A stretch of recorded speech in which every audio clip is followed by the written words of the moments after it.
MG സർവകലാശാല vice ചാൻസലറുടെ ഉത്തരവിനെ വെല്ലുവിളിച്ച് ഇടത് യൂണിയൻ നടത്തുന്ന നാഷണൽ കോൺഫറൻസിന്റെ പരസ്യ ബോർഡുകൾ സർവകലാശാല മാനദണ്ഡങ്ങൾ മറികടന്ന് സ്ഥാപിച്ചാണ് വെല്ലുവിളി.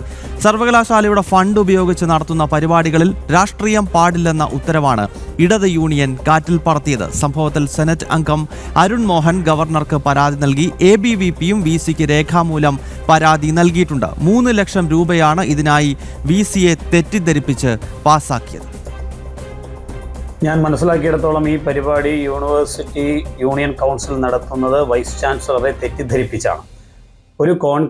ഒരു അന്താരാഷ്ട്ര കോൺക്ലേവ് MG യൂണിവേഴ്സിറ്റിയിൽ യൂണിവേഴ്സിറ്റി യൂണിയൻ നടത്തുന്നതിൽ യാതൊരു തെറ്റുമില്ല. പക്ഷേ ആ കോൺക്ലേവിന് UGC ഫണ്ട് 3 ലക്ഷം രൂപ വാങ്ങിക്കൊണ്ട് CJP സമരത്തെ പ്രക്ഷോഭത്തെ പിന്തുണയ്ക്കുന്ന SFIയുടെ രാഷ്ട്രീയമാണ് അവർ ക്യാമ്പസിനുള്ളിൽ കുത്തിനിറയ്ക്കാൻ ശ്രമിക്കുന്നത്. CJP പ്രക്ഷോഭം ധർമ്മേന്ദ്ര പ്രധാന്റെ രാജിയിൽ വരെ എത്തി നിൽക്കുന്ന വിവരം നമുക്കറിയാവുന്നതാണ്. രാഷ്ട്രീയ പ്രചരണ പരിപാടി 3 ലക്ഷം രൂപ UGC ഫണ്ട് ഉപയോഗിച്ച് നടത്തുക എന്ന് പറയുന്നത് കൃത്യമായി മഹാത്മാഗാന്ധി സർവകലാശാലയുടെ ആക്ടിനും അതേപോലെ തന്നെ സ്റ്റാറ്റ്യൂട്ടിനും UGC റെഗുലേഷനും ഒക്കെ വിരുദ്ധമായ ഒരു നടപടിയാണ്. മിഥുൻ മുരളിയാണ് കോട്ടയത്ത് നിന്നും ചേരുന്നത്. മിഥുൻ, ഈ സർവകലാശാലയുടെ ഫണ്ട് ഉപയോഗിച്ചുകൊണ്ട് രാഷ്ട്രീയ പരിപാടിയാക്കി ഒരു സംവിധാനത്തെ മാറ്റുക, അതാണല്ലോ MG സർവകലാശാലയിലൊക്കെ വർഷങ്ങളായി നടക്കുന്നത്. ഇത് പുതിയൊരു സംഭവമല്ല. എന്തായാലും ഇപ്പോൾ അരുൺ മോഹൻ ഉൾപ്പെടെയുള്ള സെനറ്റ് അംഗങ്ങൾ ഈ വിഷയത്തെ ചോദ്യം ചെയ്യുന്നു. ഈ പരാതിയിൽ ABVPയും ഒപ്പം ഈ സെനറ്റ് അംഗങ്ങളും എന്താണ് പറയുന്നത്?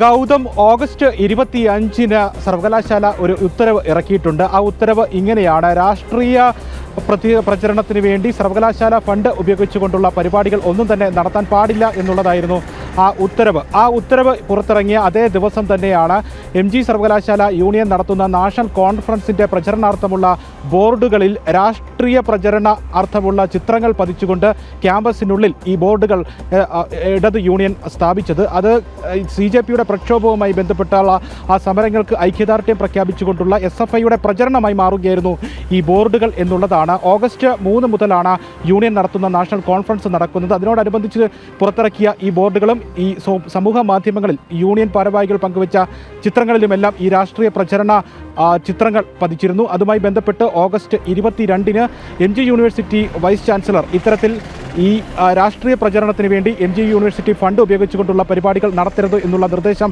യൂണിയൻ ഭാരവാഹികൾ നൽകിയതുമാണ്. അത് അവർ അനുസരിക്കാമെന്ന് സർവകലാശാല ഭാരവാഹികളെ അറിയിക്കുകയും ചെയ്തതാണ്. അതിന് പിന്നാലെയാണ് ഈ ഉത്തരവ് 25-ാം തീയതി പുറത്തിറങ്ങുന്നത്. ഉത്തരവ് ഇറങ്ങിയ അന്ന് വൈകിട്ട് തന്നെ ഈ MG യൂണിവേഴ്സിറ്റി സർവകലാശാല വൈസ് ചാൻസലറുടെ ആ ഉത്തരവിനെ വെല്ലുവിളിച്ചുകൊണ്ട് പരസ്യ വെല്ലുവിളി എന്ന നിലയിലാണ് യൂണിവേഴ്സിറ്റി ക്യാമ്പസിനുള്ളിൽ വിവിധ ഭാഗങ്ങളിൽ ഈ രാഷ്ട്രീയ പ്രചരണമാണ് നടത്താൻ പോകുന്നത് എന്ന് ബോധിപ്പിക്കുന്ന തരത്തിലുള്ള ബോർഡുകൾ, ഫ്ലക്സ് ബോർഡുകൾ പ്രത്യക്ഷപ്പെട്ടത്. ഈ ബോർഡുകൾ എടുത്തു മാറ്റണം എന്നുള്ളതാണ് MG യൂണിവേഴ്സിറ്റി വൈസ് ചാൻസലർ നിലവിൽ നൽകിയിരിക്കുന്ന നിർദ്ദേശം. ഈ നിർദ്ദേശം അനുസരിക്കില്ല എന്നുള്ള നിലപാടിലാണ് SFI ഉള്ളത്. യൂണിയൻ ഭാരവാഹികളുടെ ഇത്തരത്തിലുള്ള നിലപാട് അത് SFI പിന്തുണ നൽകിയ CJPയുടെ പ്രക്ഷോഭത്തെ രാഷ്ട്രീയവൽക്കരിച്ചുകൊണ്ടുള്ള SFIയുടെ രാഷ്ട്രീയ പ്രചരണമാണ് ഈ ക്യാമ്പസിൽ ഉള്ളിൽ നടക്കുന്നത്. അത് ഈ നാഷണൽ കോൺഫറൻസ് ഒരു രാഷ്ട്രീയ പ്രചരണ പരിപാടിയായി നടത്താൻ പോകുന്നു എന്നുള്ളതാണ് സെനറ്റ് അംഗങ്ങളും ABVPയും മുന്നോട്ട് വയ്ക്കുന്ന പരാതി.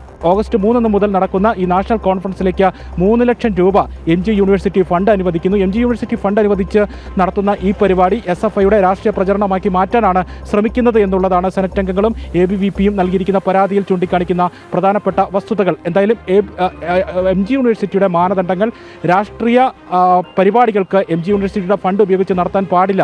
യാതൊരുവിധ രാഷ്ട്രീയ പരിപാടികളും ഈ ഫണ്ട് അനുവദിക്കുന്ന പരിപാടികൾ അത്തരത്തിലേക്ക് കൊണ്ടുപോകാൻ പാടില്ല എന്നുള്ള മാനദണ്ഡം അട്ടിമറിക്കുന്നതിനുള്ള ശ്രമമാണ് ഇടത് യൂണിയൻ MG യൂണിവേഴ്സിറ്റിയിൽ ഇപ്പോൾ നടത്തിക്കൊണ്ടിരിക്കുന്നത്. ഒപ്പം തന്നെ വൈസ് ചാൻസലറുടെ ആ ഉത്തരവിനെ പരസ്യമായി വെല്ലുവിളിക്കുകയും ചെയ്യുകയാണ്. ഗൗതം. ഓക്കെ മിഥുൻ മുരളിയാണ് കോട്ടയത്ത് നിന്നും വിശദാംശങ്ങൾ നൽകിയത്.